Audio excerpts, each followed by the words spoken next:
1939 में परवर्ती मुगलों के समय मुस्लिम राज्य के विरुद्ध ही आक्रमण था। नादिर शाह का द बैटल ऑफ करनाल, 1761 में the third battle of Panipat जो है, अहमद शाह अब्दाली ने मुस्लिम राज्य के विरुद्ध ही मुस्लिम राज्य ने आक्रमण किया। आपको कई फिल्में आपने देखी होंगी, अभी एक फिल्म आई छावा, देखा होगा शायद आपने। जी जी। उसमें भी कुछ ऐसा प्रोपेगेंडा चलाने की कोशिश करी गई है। दिल्ली के इर्द गिर्द का ये संपूर्ण उत्तर भारत 0 डिग्री टेम्परेचर भी देखता है और 50 डिग्री टेम्परेचर भी हमारा 50 डिग्री टेम्परेचर देखता है। नेपाल जैसा देश, उसका अस्तित्व क्यों है? भूटान जैसे देश का अस्तित्व क्यों है? आवते खाने चला जाता है, वजह उस पर लोग इधर चले जाते हैं, इधर के लोग चले जाते हैं। लगता ही नहीं जो देश है, दो देश अलग नहीं लगता है, एक दूसरे के आना आना, शादी ब्याह होना, ये विचित्र स्थिति है। आराम जाती है, आराम से आती है। ये सुंदरता के भारत की हो सकती है, किसी और देश की नहीं हो सकती है। ये जो जनजाति आंदोलन नेपाल में हुआ और उसके बाद गवर्नमेंट वहाँ की बदल गई, तो पॉलिटिशियन जो अपने भारत में है वो कहते हैं कि यहाँ पर भी जनजाति आंदोलन हो गया। ऐसा लगता भी है कि जनजी कौन है? 13 से 27 साल के लोग, ये युवा जो है, इनमें बड़ा जोश होता है, ये कुछ भी कर डालते हैं, बड़ी बड़ी सत्ता परिवर्तन। लेकिन भारत की स्थिति बिल्कुल डिफरेंट है, उसकी कल्पना नहीं कर सकते कि भारत जैसा, नेपाल जैसी स्थिति भारत की कोई सवाल नहीं है।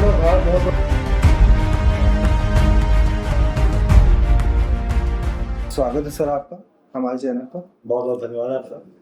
सर हम लोग शुरुआत कर लेते हैं आज करंट सिचुएशन से, जो करंट इश्यूज हमारे यहाँ चल रहे हैं, जो पॉलिटिक्स में हिस्ट्री को लेकर के जो चेंजेस आ रहे हैं, इस पर आप क्या कहना चाह रहे हैं जो करंट सिचुएशन पर आते हैं? दरअसल इतिहास के बारे में जो कुछ भी कहा जाता है वो तथ्यात्मक रूप से अगर कहा जाए तो सही है। फैक्ट्स को मैनिपुलेट करना और अपने हिसाब से उसका गलत इंटरप्रिटेशन करना तो इतिहासकारों का प्राचीन काल से व्यू रहा है।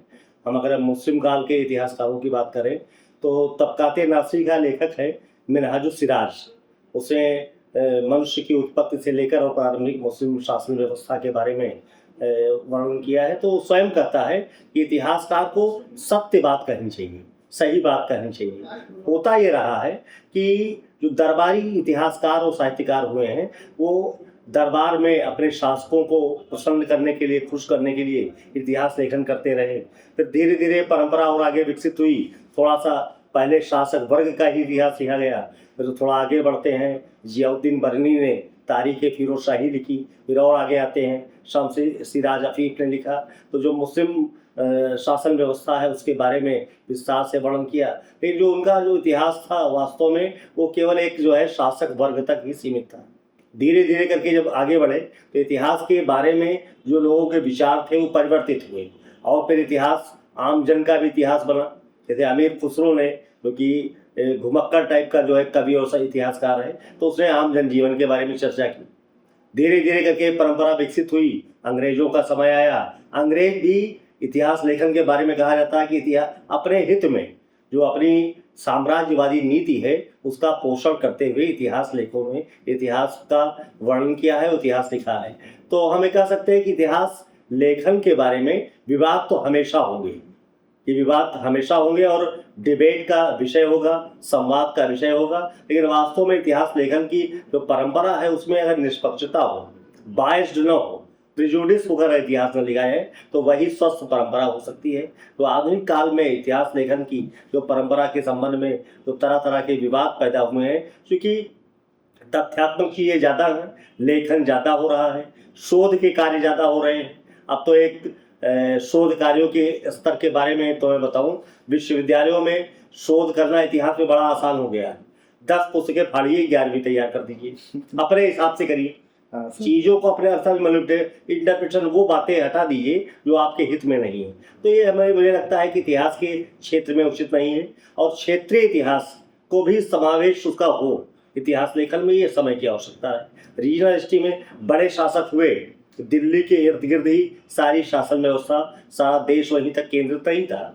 आसपास और भी क्षेत्र हैं, पूरा हिंदुस्तान है, उसका इतिहास लिखा जा रहा है, निष्पक्ष लेखन भी हो रहा है, फिर उसके साथ साथ ये आरोप भी लगता रहा है। तो इसके लिए तो मैं मानता हूँ कि संवाद हो, डिबेट हो, तथ्यात्मक जानकारियाँ लोगों के बीच में रखी जाए और सही सूचनाएं दी जाए। क्योंकि होता यह है कि मनुष्य का जो नैतिक पतन है वो भी इसके लिए जिम्मेदार है। आदमी का मॉरल हाई होगा, सही बात कहने की क्षमता होगी, सत्य बोलने का साहस होगा तो सही बात लिखेगा।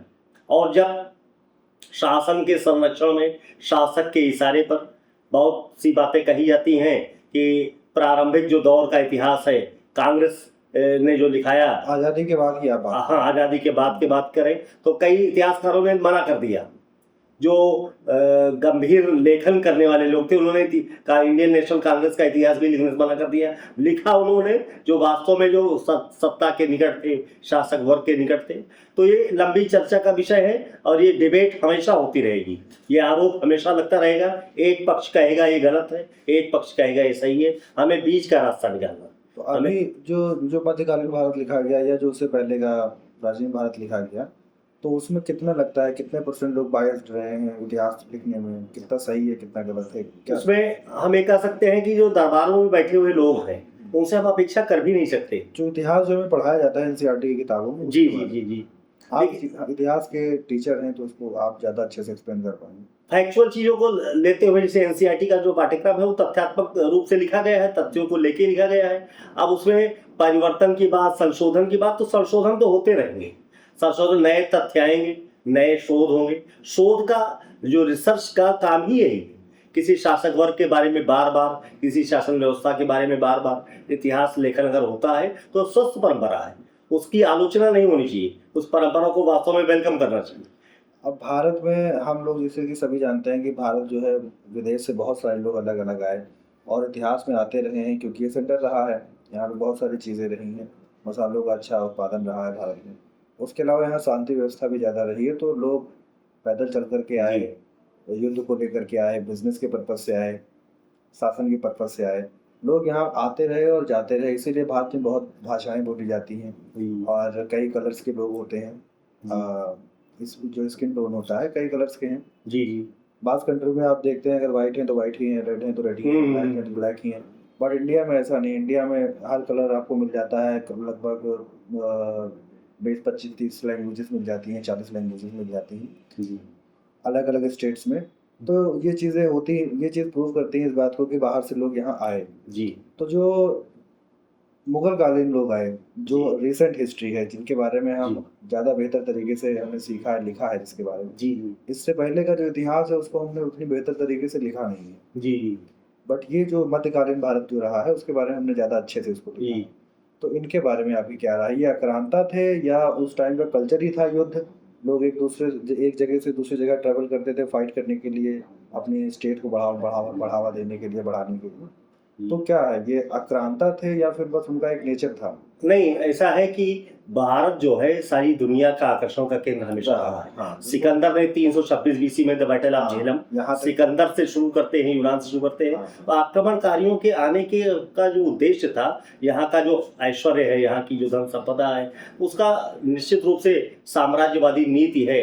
अगर कोई साम्राज्य विस्तारक नीति का मध्य एशिया से इस्लामिक आक्रमण शुरू हुआ, मोहम्मद बिन कासिम आए, महमूद गजनवी आए, फिर मोइनुद्दीन गोरी का आक्रमण हुआ, फिर कुतुबुद्दीन ऐबक ने यहाँ शासन व्यवस्था स्थापित की। तो ये परंपरा के पीछे मूल उद्देश्य यहाँ जमना नहीं था।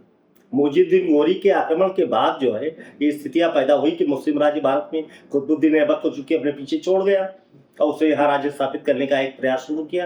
तो उद्देश्य यह था कि यहाँ के संसाधनों को कैसे स्क्वीज करें, कैसे अपने राज्य को मजबूत बनाना। महमूद गजनवी का आक्रमण भी जो 1000 से 1025 के बीच में 24 बार आक्रमण हुआ, सोमनाथ के मंदिर को लूटा। तो निश्चित रूप से उसका उद्देश्य था कि अपनी राज्य व्यवस्था को, अपने राज्य को स्वर्ण कैसे ले जाएं, सोना कैसे अपने राज्य में जो है यहाँ से लेके जाके जो है अपने राज्य को मजबूत बनावे। तो एक तो ये है कि यहाँ का जो ऐश्वर्य है, यहाँ का जो सुख संपन्नता है, उसको अपने हित में कैसे उसका प्रयोग करें और अपने राज्य को मजबूत बनाएं। दूसरा जो इस्लामिक आक्रमणों का जो ट्रैक है वो वास्तव में धर्म प्रचार भी था। जो उनके युद्ध थे सामान्य युद्ध नहीं थे, वो जिहाद थे। यानी कि अपने लोगों को, अपने सैनिकों को, अपने सेनापतियों को वो इनकरेज करते थे कि आप सामान्य युद्ध केवल एक साम्राज्य को नहीं जीत रहे हैं, एक धर्म को जीत रहे जा रहे हैं। तो जिहाद का भी उद्देश्य था।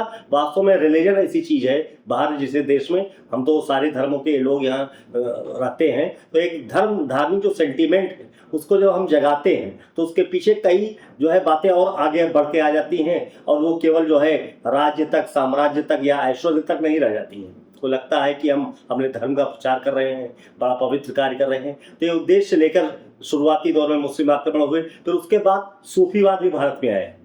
सूफीज्म के बारे में कहते हैं कि सूफीवादी जो सिलसिले हैं, जितने भी सिलसिले हैं, उन्होंने उदार इस्लाम का प्रचार भारत में किया और वो सारे सिलसिले अपने एडवांस फॉर्म में भारत में आए।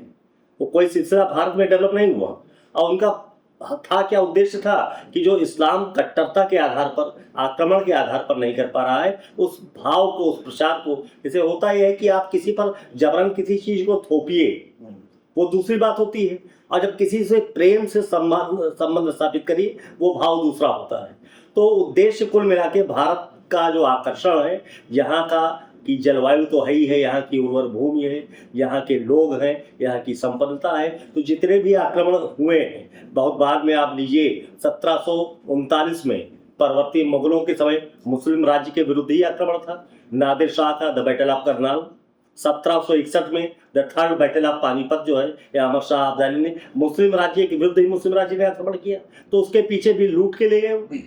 यानी आप ये कहना चाह रहे हैं कि जो हिस्ट्री में जो फाइट होती थी वो अपने स्टेट के लिए होती थी, पर्पस रिलीजियस नहीं होता था। अगर ऐसा होता तो सेम रिलीजन को फॉलो करने वाले जो किंग्स थे, राजा थे, वो एक दूसरे के ऊपर आक्रमण करते हैं। बिल्कुल निश्चित। बाबर का आक्रमण हुआ, बाबर का 1500 पहला पानीपत का युद्ध, बाबर का आक्रमण इब्राहिम लोदी के विरुद्ध था। मुस्लिम दोनों मुसलमान थे, मुसलमान के विरुद्ध मुस्लिम शासक का आक्रमण।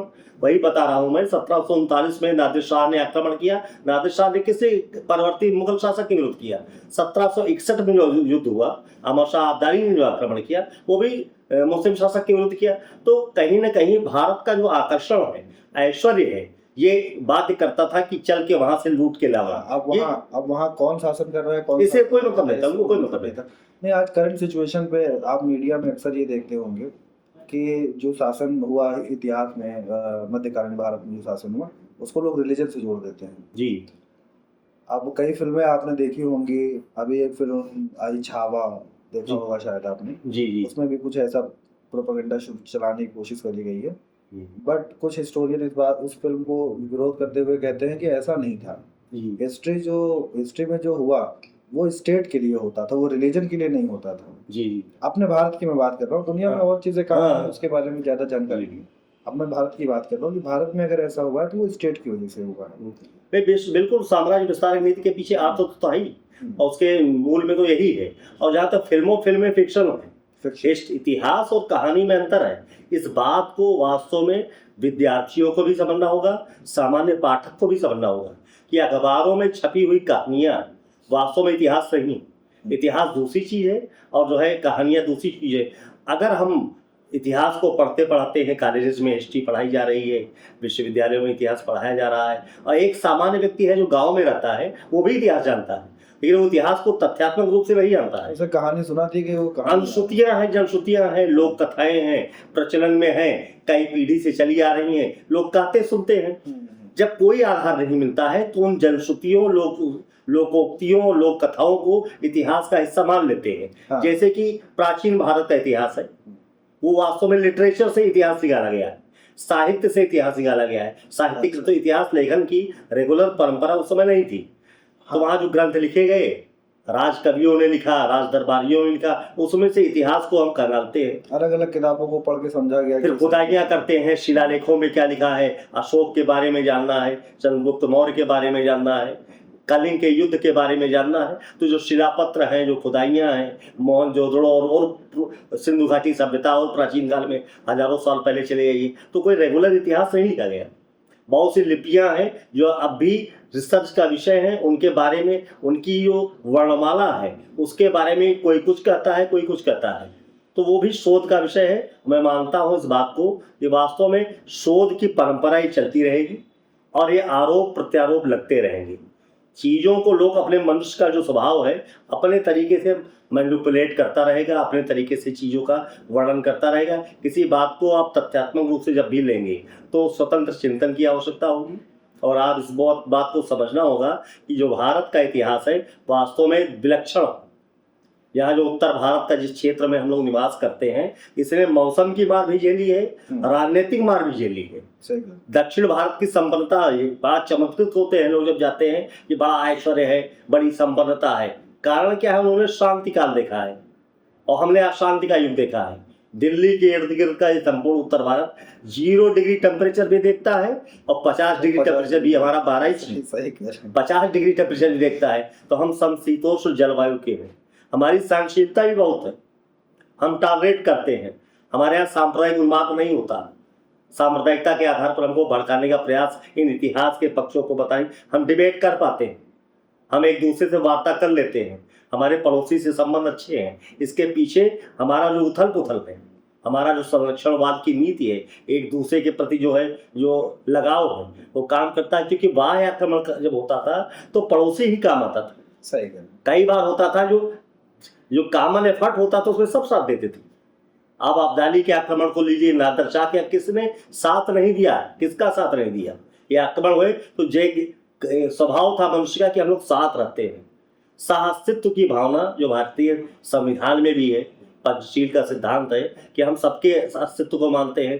कल्पना करिए कि नेपाल जैसा देश, उसका अस्तित्व क्यों है, भूटान जैसे देश का अस्तित्व क्यों है, इसके पीछे हमारी सहिष्णुता की नीति होता है। भारत यही देश कल्पना करिए यूरोपियन और गल्फ कंट्रीज के बीच में होता, उसकी क्या दशा होती? खत्म हो जाते हैं जंग। हमने तो इधर काफी यात्राएं की है थारू जनजाति के विषय में, जो है कई प्रोजेक्ट वगैरह थे, तो देखा है कि भारत सरकार वास्तव में नेपाल की सीमा के अंतर्गत आने वाले बहुत से चीजों की का संरक्षण भारत सरकार करती है। हमारा सशस्त्र सीमा बंद कर रहा है।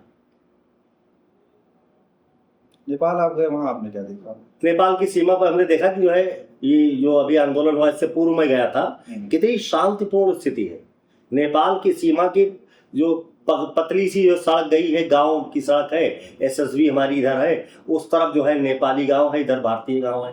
जैसे भारतीय या आप कैसे बहराइच के एक मोहल्ले में नाजिरपुरा का व्यक्ति काजीपुरा में दावते खाने चला जाता है, वैसे उस तरफ के लोग इधर चले जाते हैं, इधर के लोग चले जाते हैं। लगता ही नहीं जो देश है, दो देश अलग नहीं लगता है, एक दूसरे के आना आना, शादी ब्याह होना। हाँ। ये विचित्र स्थिति है। बारातें जाती हैं आराम से और आराम से आती हैं। ये सुंदरता केवल भारत की हो सकती है, किसी और देश की नहीं हो सकती है। कि हम कितना उस पेड़ उस पार लगे वृक्ष हैं, नेपाल की सीमा में लगे वृक्ष हैं, उसकी रखवाली भारत सरकार करती है।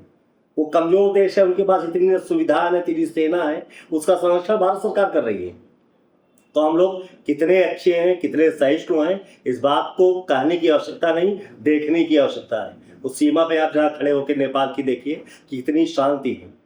मैं तो कई बार इस दौरान गया हूँ, वो पीस अगर देखना है भारतीय, वहाँ कोई भेदभाव नहीं है। अंतर्राष्ट्रीय सीमा पर जो हलचल होती है वो कतई नहीं दिखती। बिल्कुल नहीं है। इधर जेनजी आंदोलन की वजह से, क्योंकि कैदी बड़ी संख्या में भाग रहे थे, तो डिप्लॉयमेंट बड़ी तेजी से हुआ, कारण कैदी यहाँ भाग न गए।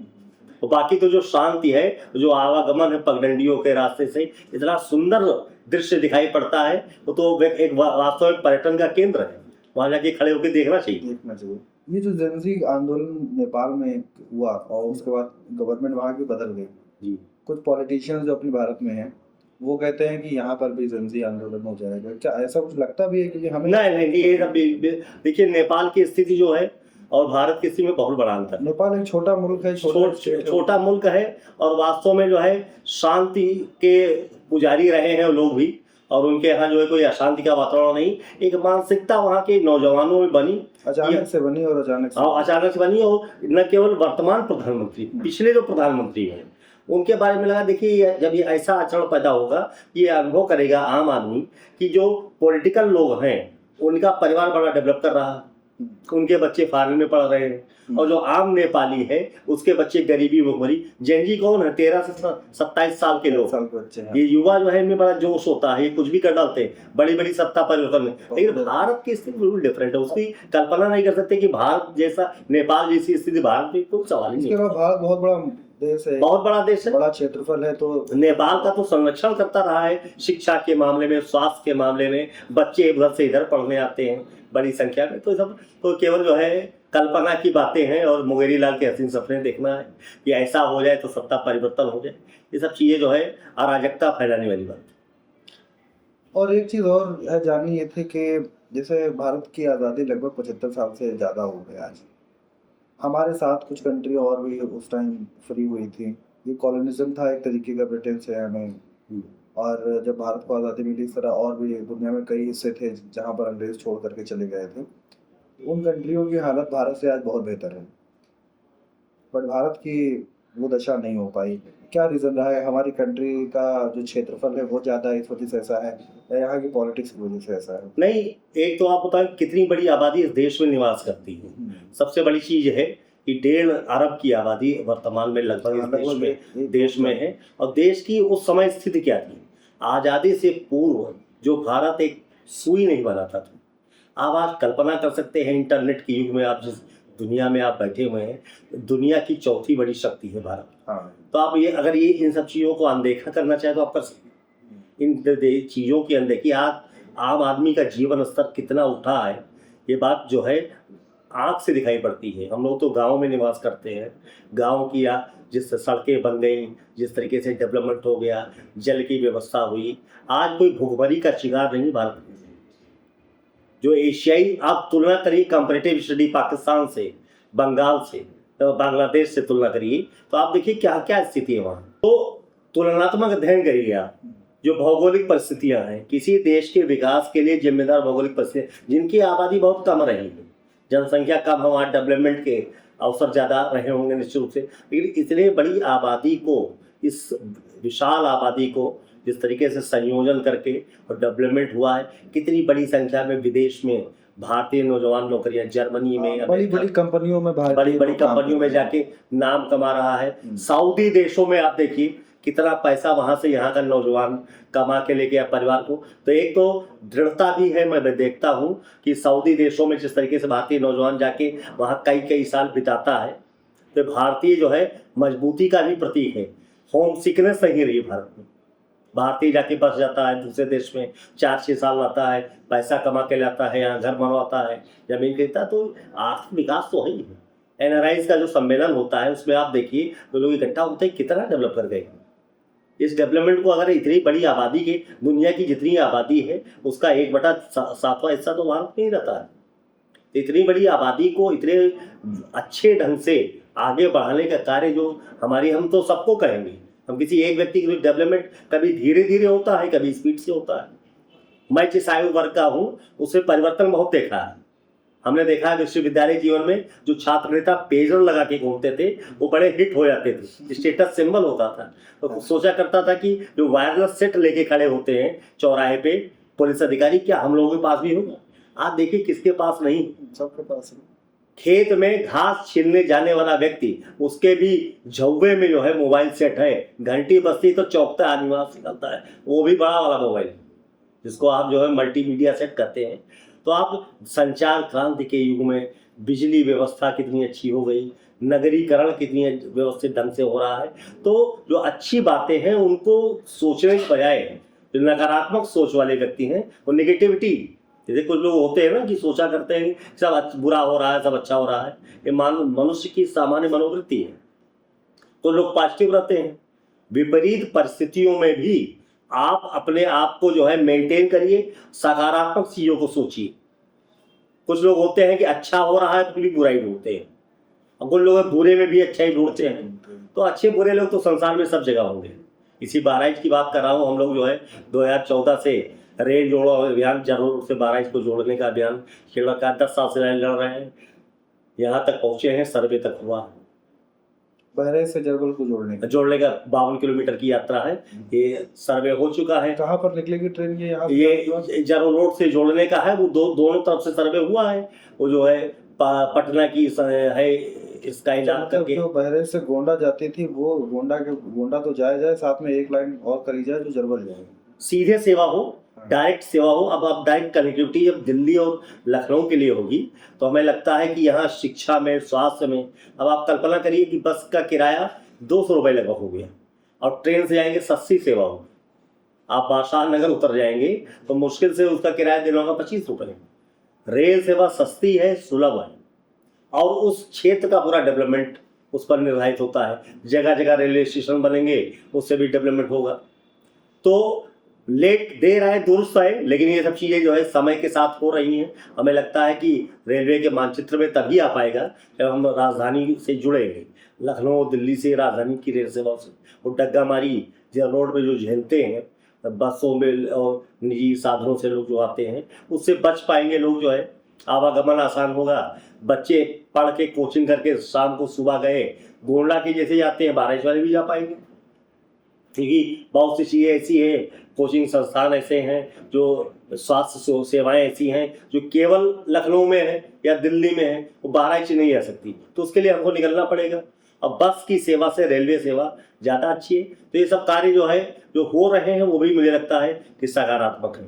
अब निगेटिव चीज़ अगर ढूंढना है तो ढूंढ ही लेता, तो स्वाभाविक है समय के साथ जो डेवलपमेंट 75 वर्षों में हुआ है उससे हम इनकार नहीं कर सकते, और किसी की भी भूमिका कम है न ज़्यादा है, आज की परिस्थितियाँ आज की तो पॉलिटिक्स कहती है कि पिछले गवर्नमेंट जो रही है उन लोगों ने तो कुछ किया ही नहीं, हमने ही कुछ किया है। इस बात को तो हमें लगता है काना वो पॉलिटिकल स्टेटमेंट होगा, ये सब कुछ नहीं, सब कोई मतलब नहीं है। हाँ, जब जो गवर्नमेंट आती है, हाँ सरकारें आती हैं, सरकारें जाती हैं, हमारी चिंता जो है, हम लोग बहराइच के लोग हैं, बड़े संवेदनशील हैं और बड़ा अच्छा अनुभव करते जब कोई अच्छा काम होता है। हम लोग तो बहराइच का विकास सोचने वाले व्यक्ति हैं। सामाजिक जीवन में छात्र जीवन से रहा हूँ तो यह अनुभव करता हूँ कि अपना जिला आगे जाए, अपने लोग आगे जाए, तो ये भाव लेकर जो चलने वाले लोग हैं उनका एक समूह का अपने जिले में भी, और मैं आंदोलनों में सड़क पे उतरा हूँ, पोस्टर चिपकाए हैं हम लोगों ने, अनुभव किया है, चाहे जिस राजनीतिक दल का व्यक्ति हो, हमारी मुहिम को अप्रिशिएट किया है। आज कैसरगंज का निवासी हूँ,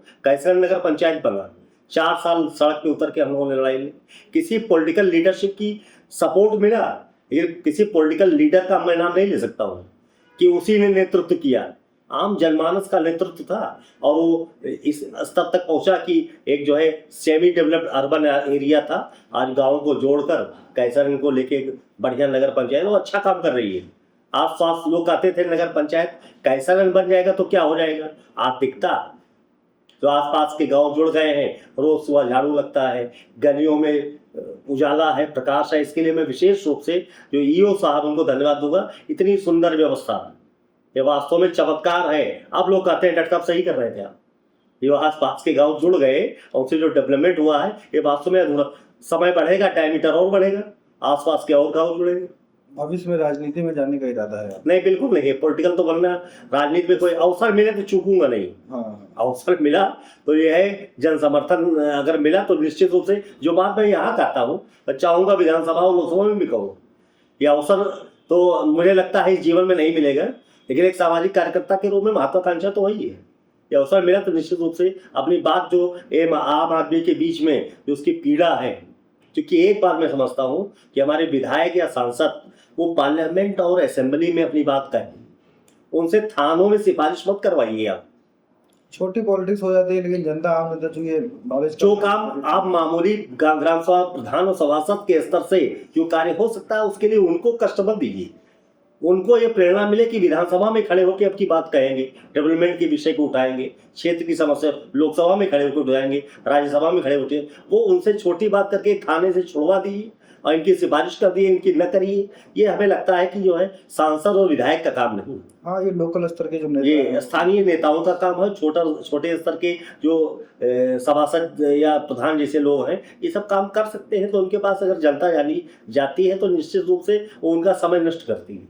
व्यक्तिगत रूप से मैं प्रयास करता हूँ कि व्यक्तिगत कार्यों से के लिए इनको कष्ट न लेना पड़े, अपने कार्य अगर हम स्वयं कर लें या स्वयं अधिकारियों से मिलकर ब्यूरोक्रेसी से कोई काम छोटा मोटा है हो जाता है तो उनसे बड़े काम लीजिए। आप पुल बनवाइए, रेल मार्ग ले आइए, सड़कें बनवाइए, मेडिकल कॉलेज ले आइए। बहराइच में उद्योग नहीं है, इंडस्ट्रियल बहुत बड़ा लेकुना है, इंडस्ट्री अगर वही बड़ी लग जाए तो थारू बेल्ट हमारे यहाँ कितना बड़ा काम हो जाए, उस जमीनें भी हैं, थारू जनजाति के डेवलपमेंट का काम हो जाएगा। नानपारा जो है उसके डेवलपमेंट। अपने एरिया में थारू जनजाति की साइड रहती है, ये मिहीपुरा तहसील में जो बहराइच के 29 जिले हैं उनमें जो है थारू जनजाति निवास करती है। 2011 का बहराइच के 29 अलग अलग जिलों में नहीं, गाँव में, ग्रामों में। हाँ। बहराइच के जो मिहीपुरा तहसील के हाँ। 29 ग्राम है, इसमें कम ज्यादा जो है थारू जनजाति। 29 गाँव की सूची 2011 के सेंसस के अनुसार ये है। अब संख्या कुछ घटी बढ़ी होगी, कुछ माइग्रेट कर जाते हैं, कुछ जो है। वहाँ एक समस्या और बड़ी है, मोबाइल नेटवर्क आज भी काम नहीं करता है। अच्छा, कोई शासकीय महाविद्यालय वहाँ आज भी नहीं है, गवर्नमेंट डिग्री वहाँ जो है थारू इलाकों में। आप बर्दिया में खड़े होइए, बिशुनापुर में खड़े होइए, आप कारीकोट में खड़े होइए, तो उन गाँवों को देखिए मोबाइल नेटवर्किंग जो है आज भी बड़ी स्लो है। संचार क्रांति के युग में वास्तव में एक विडंबना कि वहाँ से कोई बैठा व्यक्ति अगर ऑनलाइन कोई क्लास लेना चाहे, किसी से बात करना चाहे तो मुश्किल है। तो उस डेवलपमेंट के लिए उद्योग वहाँ लगे, गवर्नमेंट कॉलेज वहाँ खुले। मैं तो यहाँ तक कहता हूँ कि एक बहुत बड़ा डेवलपमेंट करना है तो एक नए जिले के रूप में विकसित करिए आप उस एरिया को, नानपारा और 2-3 तहसीलें मिला के एक जिला बना दीजिए। क्योंकि श्रावस्ती बना, आप अनुभव करिए कि वो सिरसिया के जंगल का विकास कब होता, जब जिला बना। हाँ 1993 में जो है श्रावस्ती जिला लगता था बड़ा छोटा जिला बना। छोटे जिलों का कॉन्सेप्ट इसलिए भी जरूरी है, डेवलपमेंट होगा। तो छोटे छोटे जिले अगर बन रहे हैं तो नानपारा को लेके मिहींपुरवा और 2-3 तहसीलों का एक अलग जिला बन जाए तो निश्चित रूप से वो डेवलपमेंट के लिए आवश्यक है।